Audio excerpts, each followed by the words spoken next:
We're facing a situation right now where people, friends, family are dying in our state because they've trusted that somebody that's come up to them and told them this pill will do the same thing as something you might get through a prescription, or else going up to some child and who doesn't know and convincing him to try some pill saying, you will love the way that this feels. Some of the substances that are being put into these pills, not by sophisticated individuals, but by criminals who are driven by making a profit, large profits, taking a few $1,000s worth of compounds and obtaining a pill press and then mixing up some cocktail that you don't have any idea what's in there.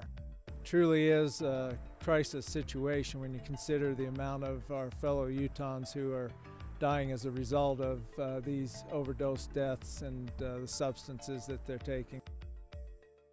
We are seeing compounds that are being placed into these tablets and capsules that appear to be pharmaceutical origin, but clearly are not by our analyses. There's kind of a potpourri of different illicit compounds placed into this pharmaceutical package that probably would unfortunately give the person that will be taking the compound maybe a false sense of security that, hey, it's pharmaceutical, it must be okay.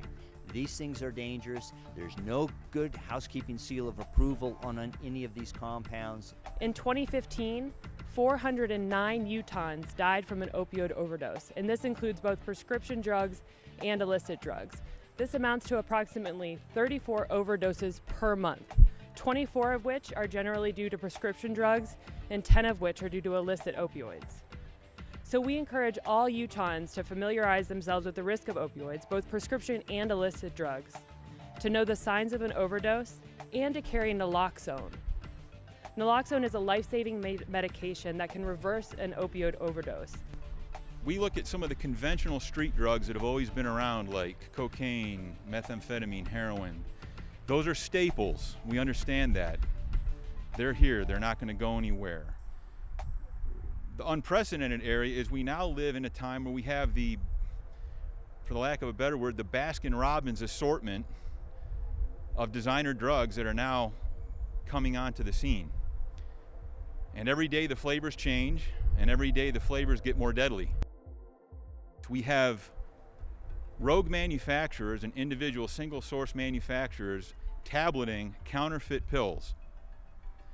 These counterfeit pills have no pharmaceutical grade regulation, although they look like the exact same type of pill you would get from a doctor or a pharmacist, and they're out on the street. The problem is we don't know what's in those pills, and neither does the user. So we caution people to not buy any type of pill on the street.